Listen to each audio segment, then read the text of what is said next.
Senhor, seguro em ti. Eis-me aqui,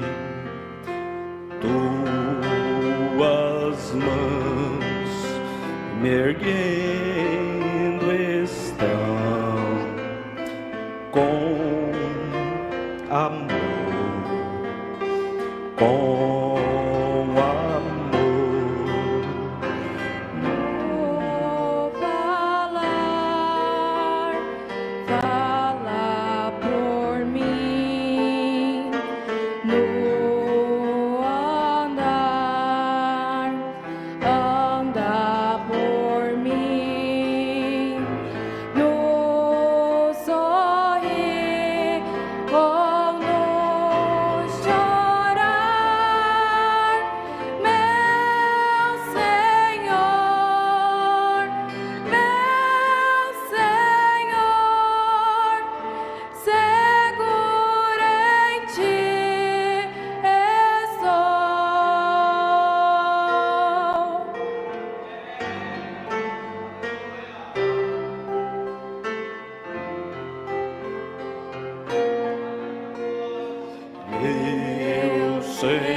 Boa noite com Jesus. Nós vamos ficar de pé, vamos ler a Bíblia.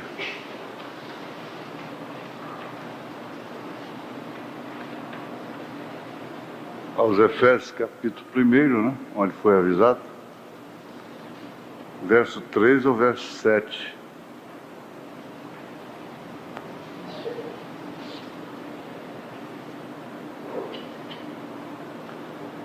Bendito Deus e Pai de nosso Senhor Jesus Cristo, o qual nos abençoou com todas as bênçãos espirituais nos lugares celestiais em Cristo, como também nos elegeu nele antes da fundação do mundo, para que fôssemos santos e irrepreensíveis diante dele em caridade, e nos predestinou para filhos de adoção por Jesus Cristo para si mesmo, segundo o beneplácito de sua vontade, para louvor e glória da sua graça, pela qual nos fez agradáveis assim no amado, em quem temos a redenção pelo seu sangue, a remissão das ofensas, segundo as riquezas da sua graça. Senhor, elevamos a nossa mente e o nosso espírito em um nível mais alto. Concentramos o nosso ser, o nosso pensamento no Senhor. Podemos saber, sentir, ter certeza de que o Senhor está nos ouvindo. E nós estamos aproximando-nos de Ti com fé, sabendo que o Senhor é galardoador daqueles que o fazem assim. Em nome de Jesus Cristo, ó Deus, perdoa os nossos pecados e fala mais uma vez aos nossos corações. Em nome de Jesus Cristo. Amém. Assenta-se.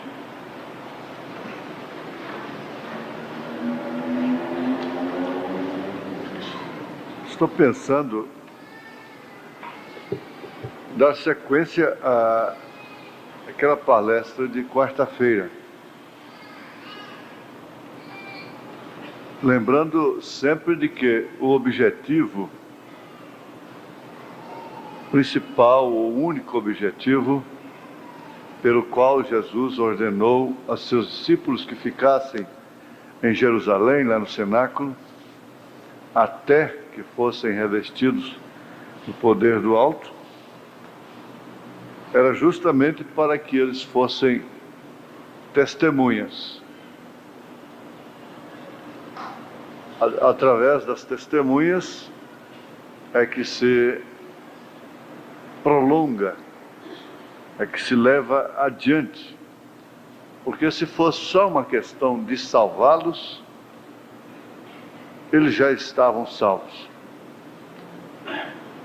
Se fosse só uma questão de salvar aquele ladrão arrependido lá da cruz, já tinha ido para o paraíso, não precisava ir para o cenáculo, lá para Jerusalém, serem revestidos do poder do alto. Aquele ladrão, como tantos outros. Então não era simplesmente para salvá-los,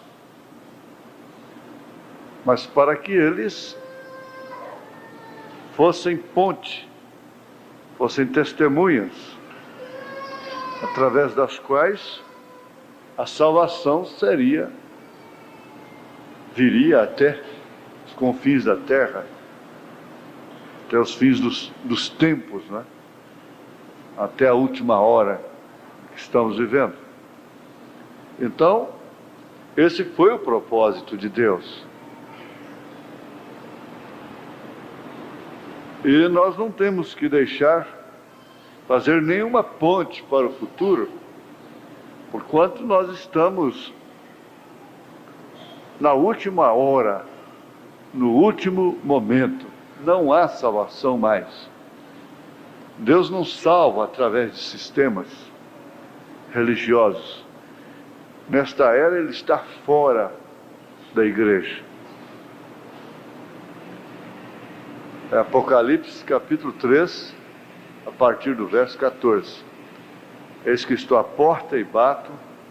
Esta era morna, que foi vomitada de sua boca, isto quer dizer, de seu profeta, porque o profeta é a boca de Deus aqui na terra. E por ser uma era morna, indiferente, ela está vomitada dessa boca de Deus. O Espírito Santo agora é para trazer realmente o selo, para selar a obra.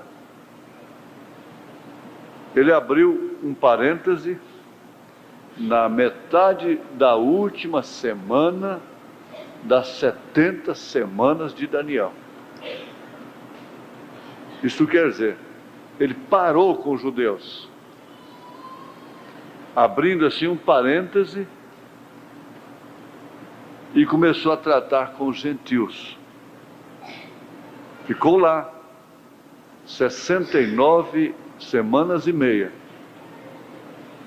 Ele havia tratado com eles. Então começou aquele período ali, ou aqueles períodos, esses 7 períodos da igreja,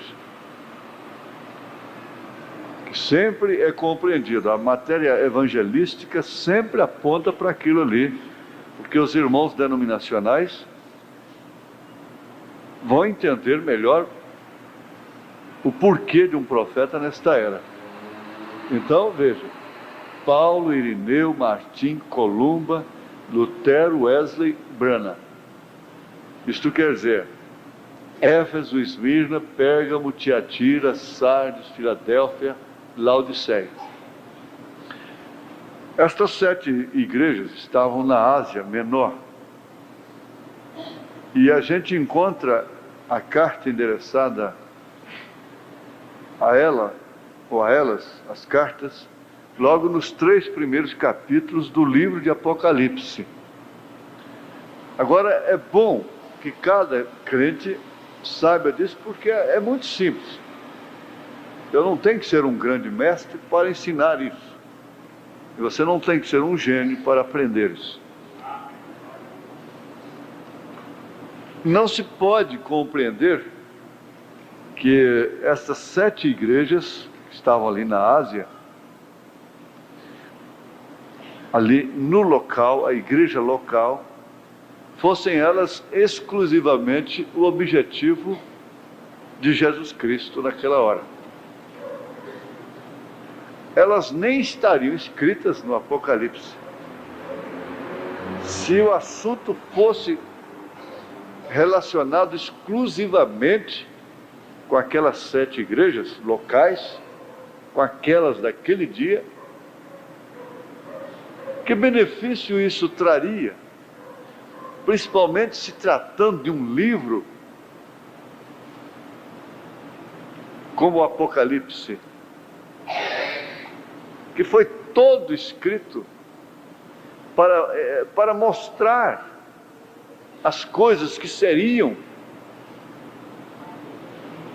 Então elas foram tomadas como igrejas locais, como tipo, isto quer dizer, as cartas endereçadas a elas, respectivamente, Éfeso, etc, etc. Por quê? Nós já aprendemos. Cada uma daquelas igrejas possuía características que seriam evidenciadas, manifestadas em cada era da igreja de Jesus Cristo. Você vê que ali não tem uma carta à igreja de Jerusalém. Notou? Não tem a igreja que está em Samaria.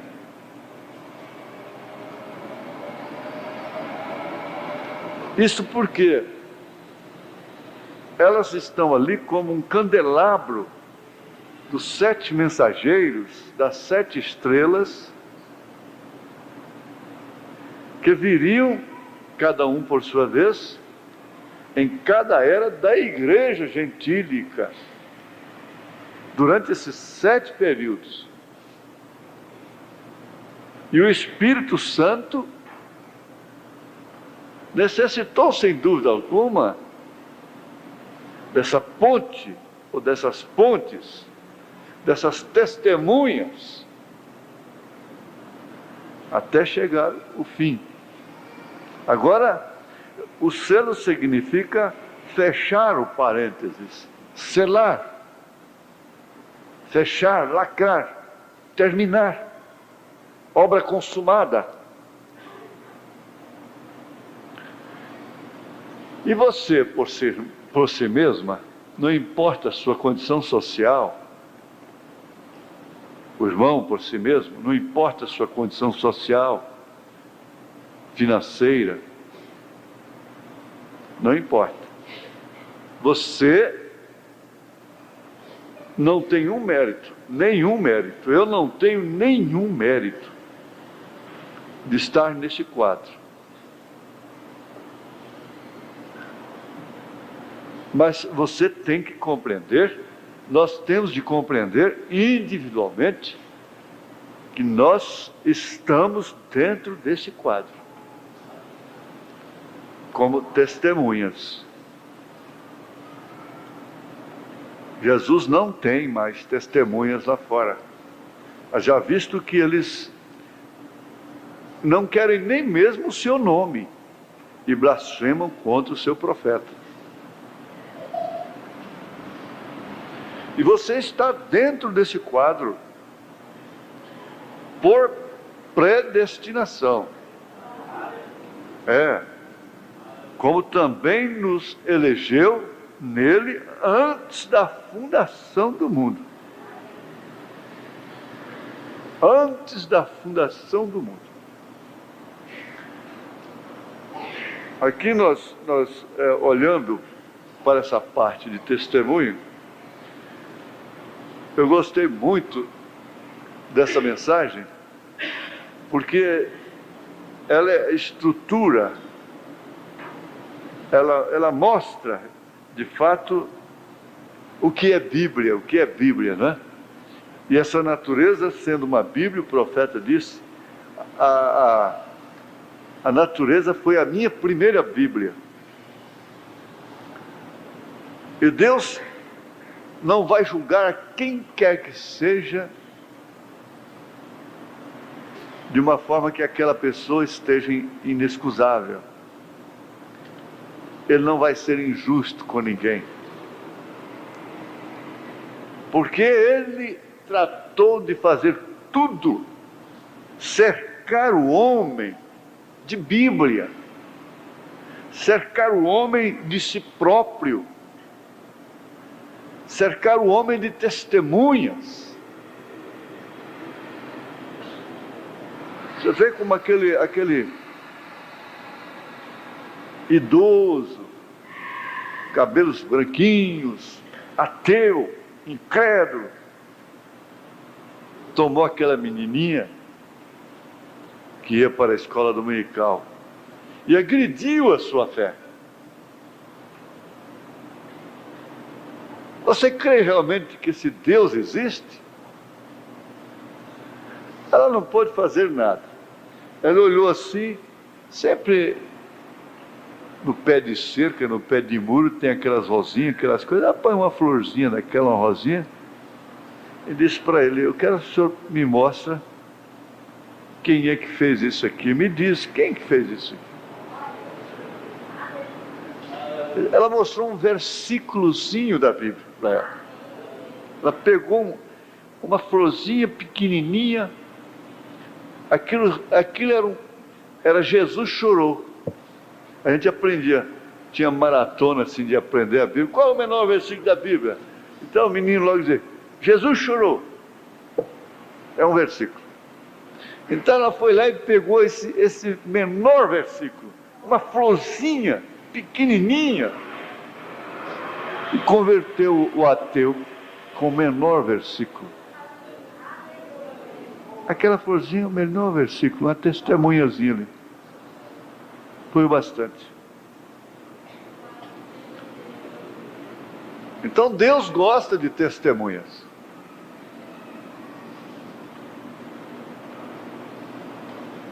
Tudo na terra dá um testemunho. Ora, se o próprio animal irracional,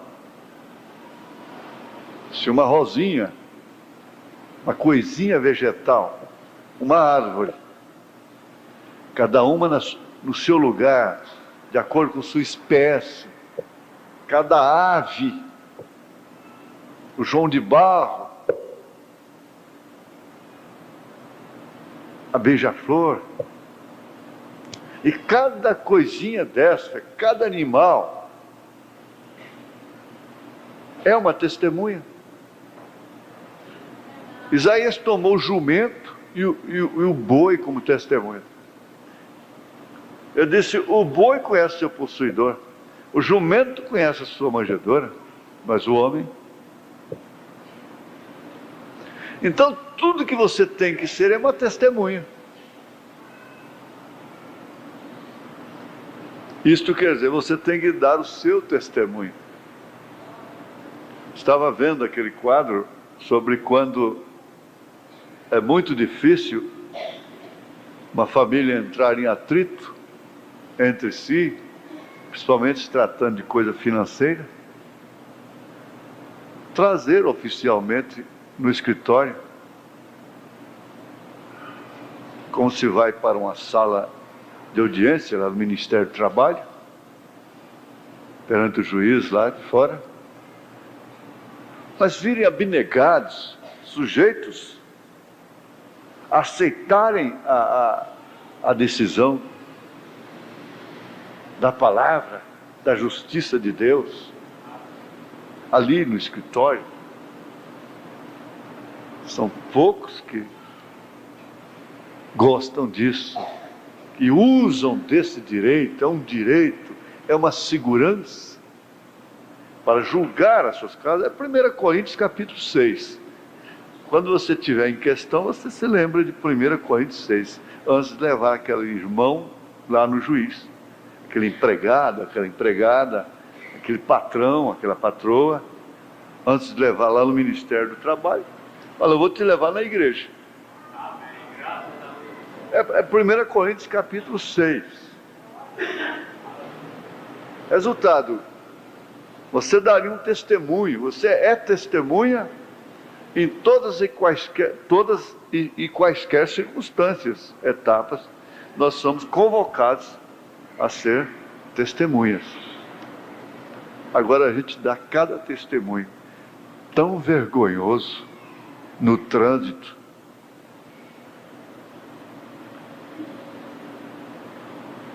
mas tão vergonhoso, que depois a gente pensa assim, meu Deus, que cristão sou eu? Que tipo de testemunha sou eu? Uma vez eu li uma crônica, aquilo me chamou a atenção.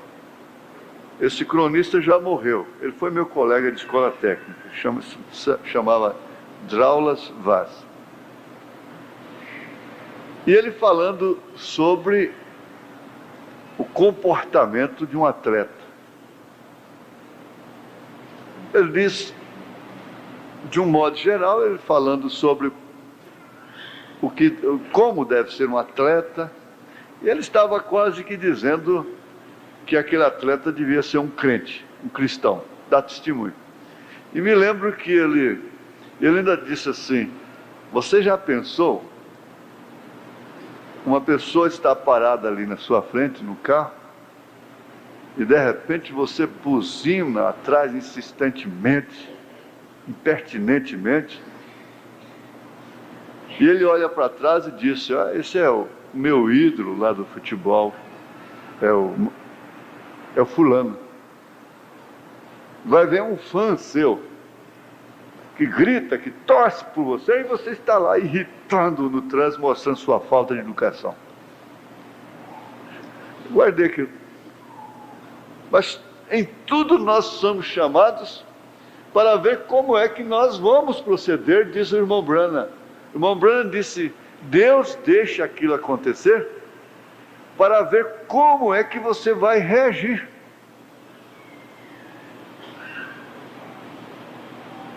Isto quer dizer, ele deixa aquilo acontecer porque ele quer um testemunho naquilo. Ele quer uma testemunha. Mas ele pode até perder a confiança em mim, em você. Ele diz, não dá. Porque todas as vezes que eu permito, é aquele ataque terrível, é uma gritaria, é um comportamento precipitado, é tanta coisa, e não tem tempo de eu falar, não deixa eu falar, só eles é que querem falar, só ela que quer falar, só ele quer falar, e é aquele choro histérico, e aquela coiseira toda, e, por fim, eu não posso mais. te dá a oportunidade.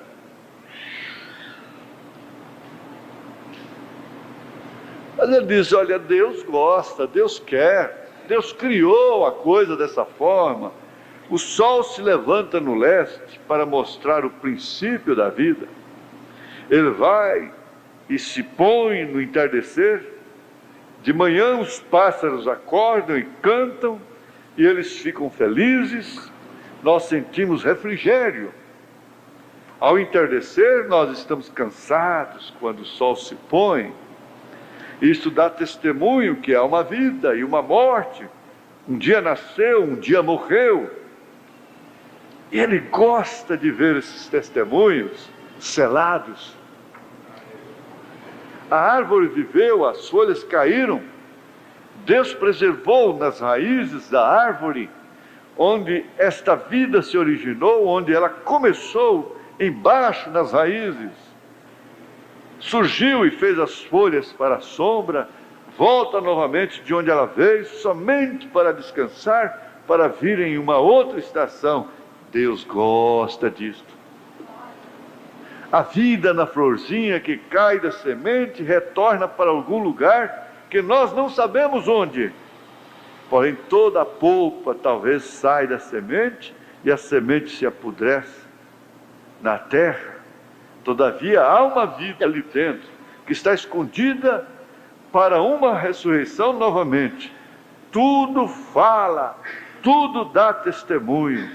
Não tenha medo.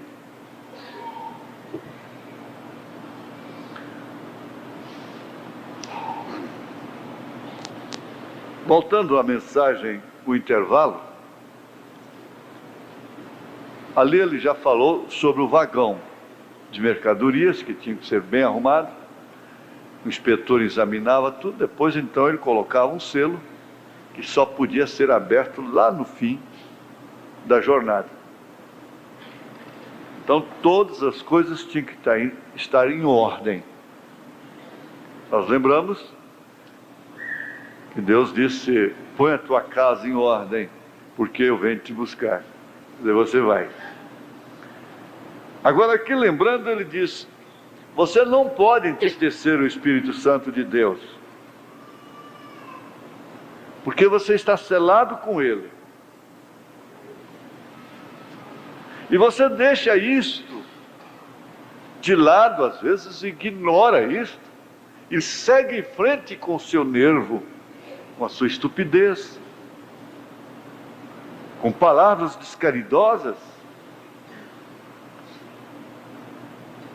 E você está se violentando a si mesmo. Você está fazendo um derramamento de adrenalina e aquela confusão toda, que quando vem uma associação com a insulina, chega até a suar sangue. Ultrapassa todos os limites, você desrespeita todo o seu sistema de vida, quando você age dessa forma. E muito mais do que isso, antes de você agredir a si mesmo, a si mesma, violentar a si próprio, você tem que romper com aquele selo, porque ele não pode ficar selado lá dentro. Ele tem que sair como um pássaro e assentar ali no galho de uma árvore. E às vezes ele volta assim um tanto desconfiado, com medo até. Será que eu vou levar outra? Eu estava vendo, é uma coisa interessante, a irmã Judite, a Edith sabe disso. O irmão Josué, o seu saudoso esposo, convivia com as aves. Fica de pé um pouquinho, irmã, só um pouquinho, fica de pé. Isso, só para aparecer.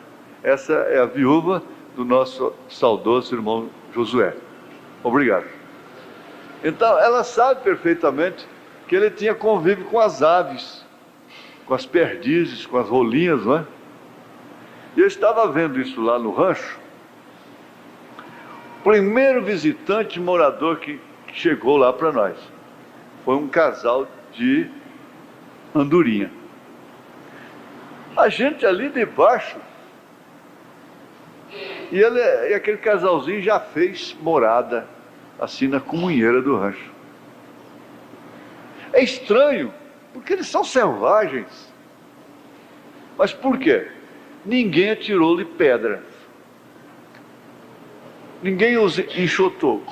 Eles estavam por ali, chegaram meio assim, coisa e tal, sentando no fio da antena, naquele pau, na ponta de uma viga lá, e coisa e tal. Ninguém fez nada. De vez em quando tem lá alguma coisinha, algum detritozinho, cai lá no chão meio desconfiado, vai, pega, voa e volta de novo. Não aconteceu nada. Então vai chegando a ponto de dormir dentro de... Eles tiveram muita coragem. Eu não sei como é que eles aguentaram dormir dentro de um par de sapatos do irmão Norival. Não sei como é que não desmaiaram. Não, mas não ficou só nisso. As gaivotas. Ali, logo as gaivotas, fazendo volta. Em cima, vai lá em cima, volta até perto da cabeça e faz isso aqui. E os canarinhos. Logo tinha lá um casal de canarinho, mansinho, já catando lá. Ora,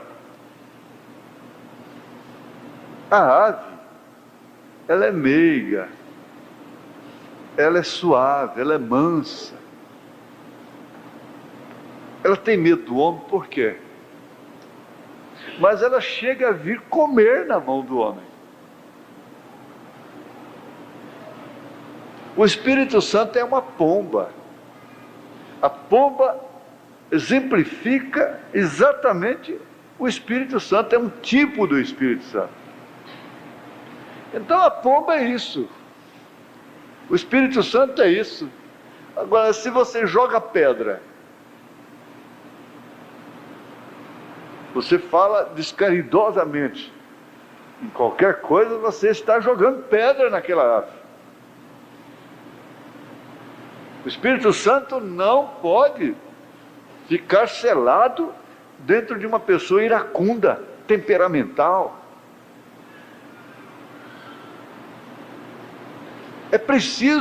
É necessário que nós constatemos isso à luz da palavra. Por que o nosso coração dói tanto? Você pode ver, às vezes ele dói antes de você ser até mesmo provocado, irritado, e depois falar palavras descaridosas. É tão difícil, não é? Mas aí eu quero ver se eu completo pelo menos essas três partes aqui: redenção, possessão e segurança. Vamos ver se dá.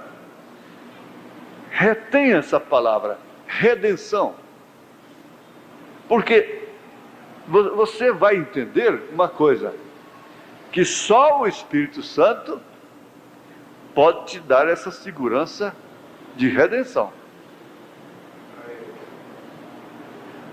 Retenha essa palavra redenção, porque até o dia em que o livro da redenção tenha sido revelado, e o Redentor venha para reclamar sua possessão, nada pode romper esse selo. Portanto, você não pode violentar-se a si mesmo. Não entristeçais o Espírito Santo. Façam as coisas que agradam a Deus. Pense sempre na estatura do homem perfeito, porque o livro está selado. O próprio Espírito Santo é o selo. Um selo significa, agora estas são as palavras que tiramos do dicionário, uma obra consumada. Fechou, selou. Você escreveu a carta, põe dentro do envelope, e logo que você chega no correio, você sela, selou. Aquilo a levará a seu destino.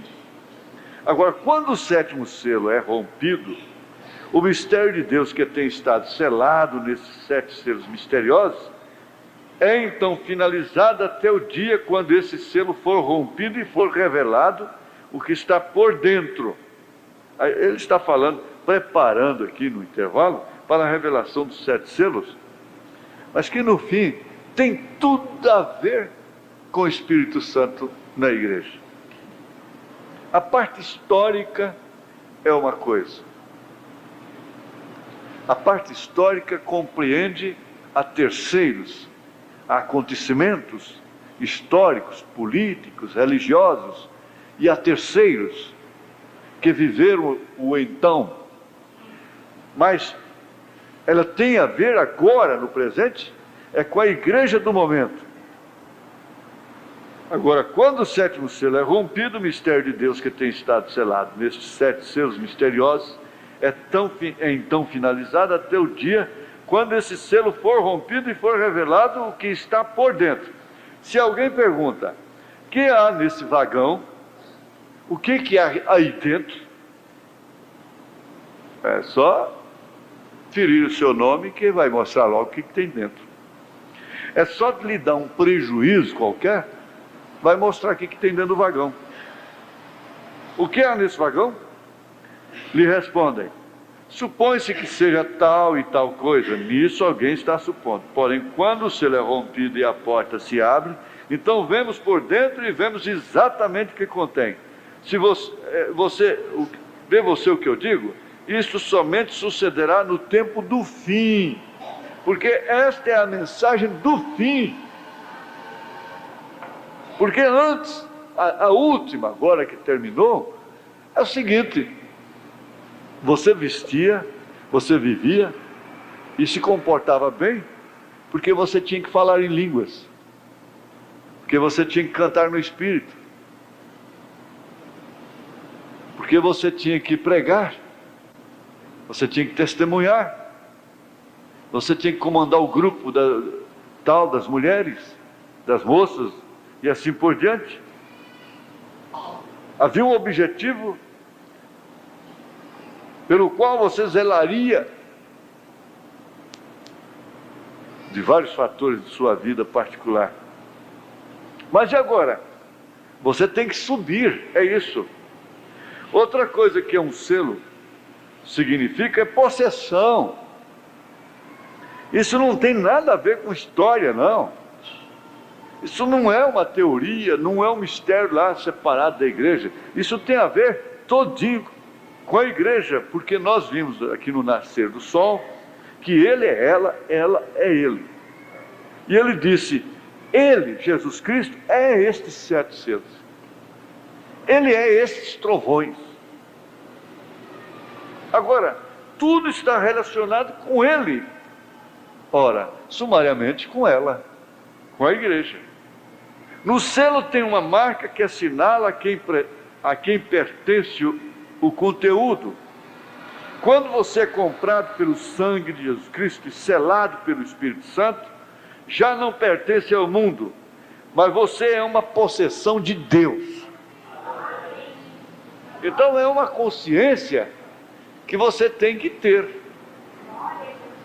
A moça que tem essa consciência jamais se casará com um homem, um rapaz que não é batizado em nome do Senhor Jesus Cristo, que não tenha dado testemunho de sua fé, que não seja dizimista, fiel, que esteja na comunhão, que não seja trabalhador, cumpridor dos seus deveres, que não demonstre no mínimo que tem sido selado, que é também uma possessão de Deus. Por que Deus nunca aceitou o casamento de Israel, das mulheres, dos homens de Israel, com mulheres estranhas de fora? Porque Israel era uma possessão de Deus. Era dele, era povo lá no Egito, era uma congregação, era uma igreja lá no deserto. Tinha uma congregação na qual o bastardo não podia entrar por 14 gerações. Era uma possessão. Então você não é sua. Você não é seu, você é dele. E você não tem direito de fazer esse jugo desigual. Se você vai ser possuída por um homem que não é possessão dele, você está fazendo exatamente aquilo que foi feito lá no Velho Testamento. O profeta chamou, na mensagem Esteja Certo de Deus, ele chamou de uma coisa maligna. Ah, mas eu me decepcionei porque quantos rapazes da mensagem só fez me decepcionar? Tem moça decepcionada?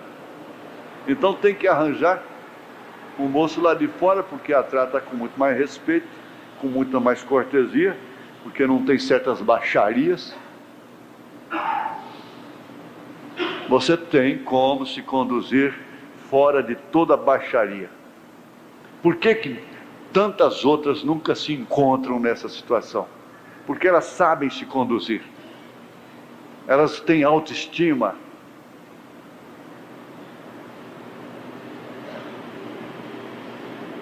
No selo tem uma marca que assinala realmente a quem pertence o conteúdo. A quem pertence aquela moça, a quem pertence aquele homem. Aquela mulher.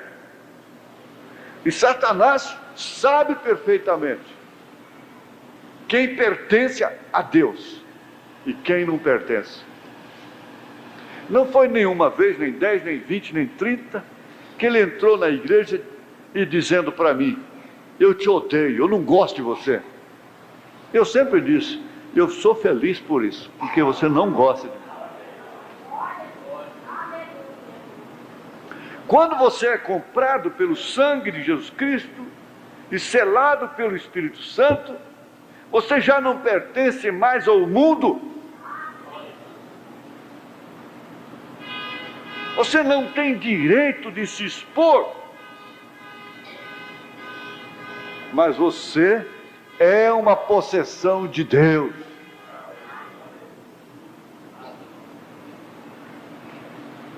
Agora, o tempo já se foi, mas veja aqui que coisa bonita. Redimido, selado, agora vem a segurança.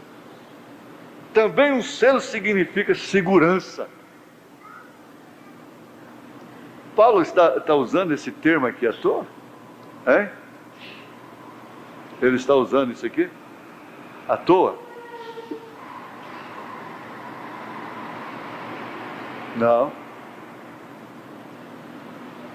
Um selo significa segurança. O selo significa que você está seguro. Você está seguro, você é uma pessoa que sabe o que quer. Mas você não é a Maria vai com as outras. Nós estamos vendo aí as campanhas políticas nesse país. Gente, subestima o povo demais. Subestima. Como se o povo fosse levado assim. Basta acontecer um fato.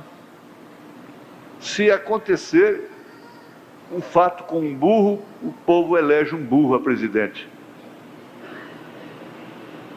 O povo vai assim por fatos que acontecem. Eles não tem, a pessoa tem que ter princípio próprio.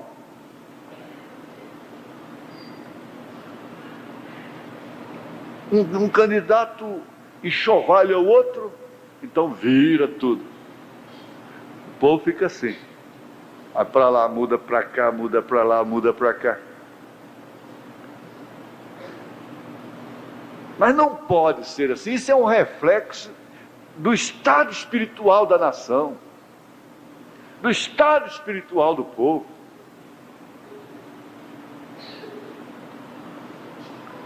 O selo significa que você está seguro. Vocês que não creem na segurança eterna, não sei. Mas um selo significa que a coisa está segura até chegar o seu destino. Não importa se isso bate para lá, bate para cá, sacode para lá, sacode para cá. Mas você está seguro até o seu destino final. Pobre daquele que trata de romper esse selo, violentar esse selo de Deus. O selo do Espírito Santo não pode ser rompido. Você tem ouvido alguns que têm dito: o diabo me fez fazer isso. Não, isso não é verdade. O diabo não fez isso. A verdade é que você não estava selado por dentro. Porque se você estivesse selado por dentro, o diabo não podia fazer você fazer isso, fazer aquilo outro. O diabo não pode fazer fumar. O diabo não pode fazer uma mulher cristã cortar seu cabelo, pintar sua cara, como Jezabel pintou. Por quê? O diabo me fez fazer isso. É porque não está selado com o Espírito Santo. Porque quando você está selado por dentro, o diabo fica selado por fora. O que sucedeu foi que você saiu e se encontrou com o diabo. Você atendeu o seu convite. Você foi lá na fronteira encontrar com ele. Você não vê aquela mulher lá nos Estados Unidos que foi no apartamento daquele grande lutador de boxe, Mike Tyson, né? 2 horas da madrugada, depois o leva para o tribunal, dizendo que ele a violentou. Isso é a podridão, essa justiça. Isaías, com razão, disse que essa justiça é vômito. É uma mesa cheia de vômito. Como é que pode um tribunal condenar um homem porque violentou uma mulherzinha que foi no seu apartamento às 2 horas da manhã? E o que ela esperava? O que ela queria? É que ele fosse orar com ela, cantar hinos com ela, ler a Bíblia de joelho com ela, às 2 horas da manhã lá. É isso que ela queria?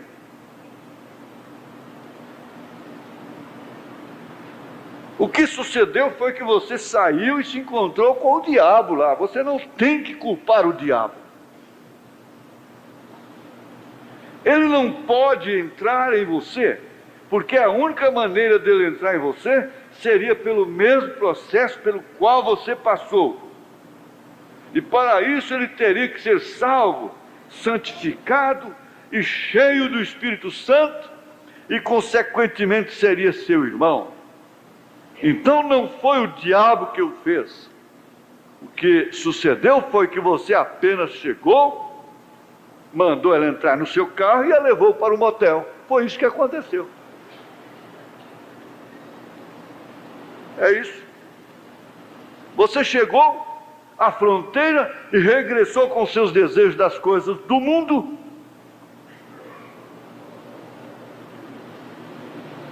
Você nunca entrou completamente em Canaã, cruzando o Jordão, que significa fazer morrer a si mesmo.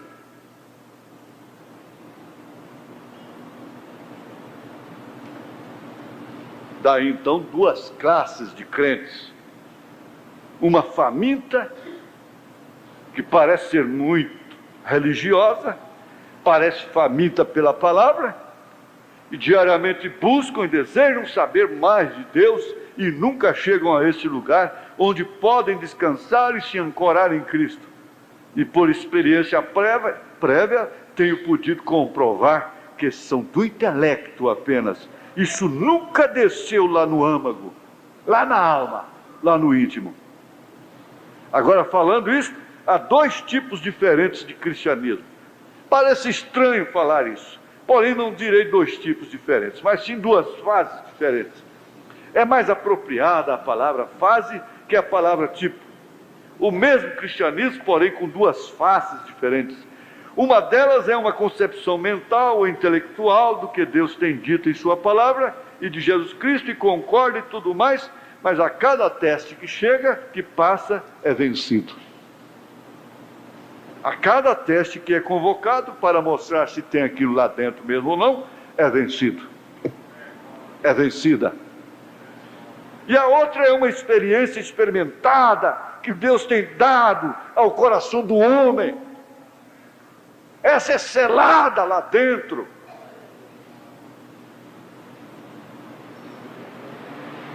A intelectual é faminta, é na mente, se deleita em Deus, grita aleluias, fala línguas estranhas, salta, chora, mas seu deleite não se arraiga lá dentro.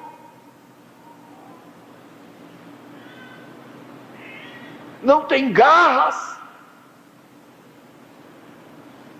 A outra parece ter vitórias contínuas. Nada lhe engana, nada. Ela pode ver as coisas antes. Nada lhes molesta. Ela percebe quando o diabo está rondando sua casa. Estão sólidos, estão ancorados o quanto possível.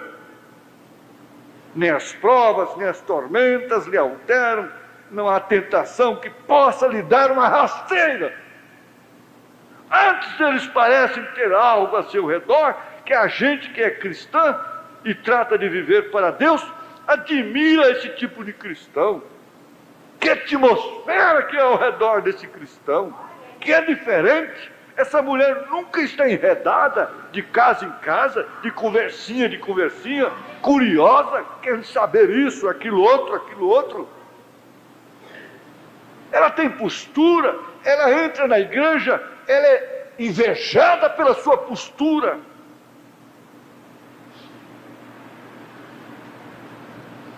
Ela é de peso, ele tem peso, ele não tem que fazer força para mostrar que é um homem de caráter. E eu tenho me perguntado, Senhor, que é o que esta gente tem que os outros tratam de obter? Chora no altar, grita e não tem, e parece que falham todo o tempo em conseguir.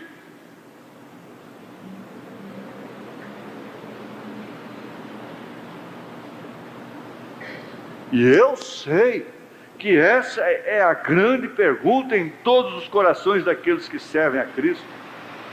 Vocês que estão em condições mais difíceis, irmãs, é que têm condição, estão com a caneta e o livro para escreverem as mais belas páginas de hoje, da história de hoje. Não são muito bem aquelas que têm um marido para ampará-las, lhe dar o braço e protegê-las, e crer nelas de olhos cegos, fechados. E até o dia de hoje não tenho visto uma pessoa que haja alguma vez chegado a ele, que não haja, depois a vida não volta a parecer correto para eles, se depois chegam até mesmo a abandonar a Cristo, dizendo: eu não dou conta, eu não consigo.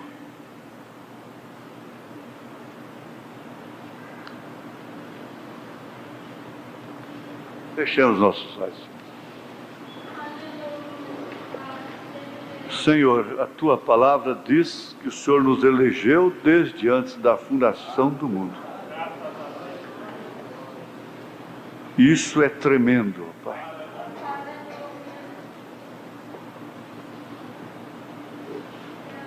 Nós bambeamos as nossas pernas.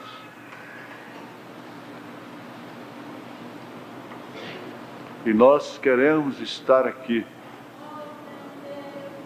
Como Pedro disse: para onde iremos nós?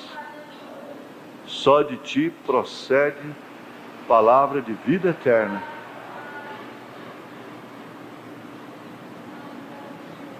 Jesus, aqui está o Joaquim. Você quer falar seu nome? Diga para ele: Jesus, aqui está. Fala seu nome. Jesus, aqui está. Aqui está.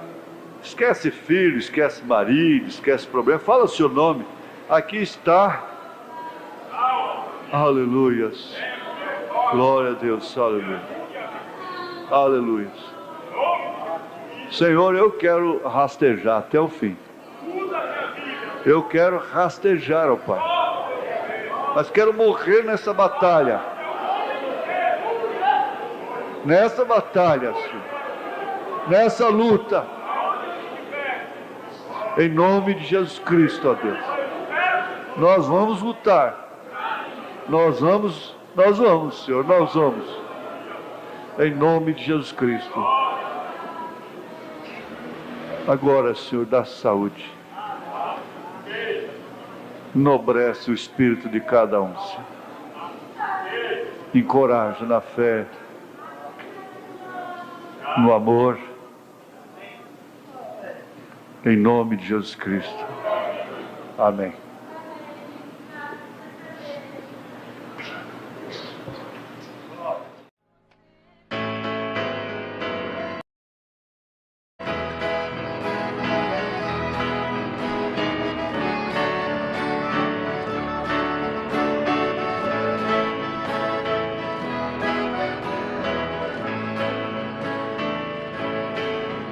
A você pergunto agora, porque teu coração chora e não conheceu a Jesus. Quantas vezes tem ouvido essa história tão triste de sua morte na cruz? Ele foi chicoteado, seu corpo dilacerado, inocente foi ferido.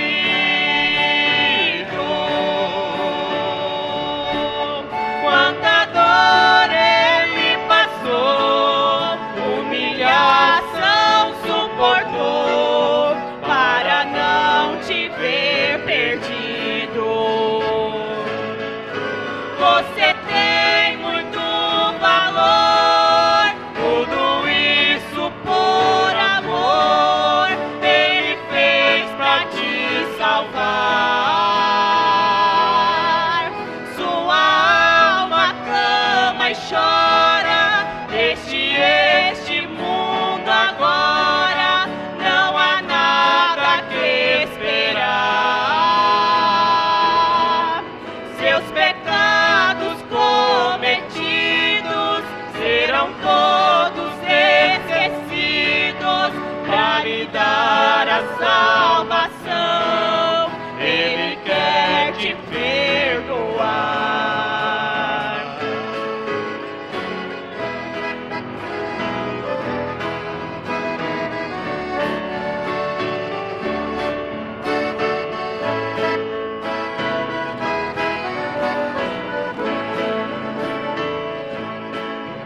Você que não percebeu o tanto que ele sofreu, já parou para pensar?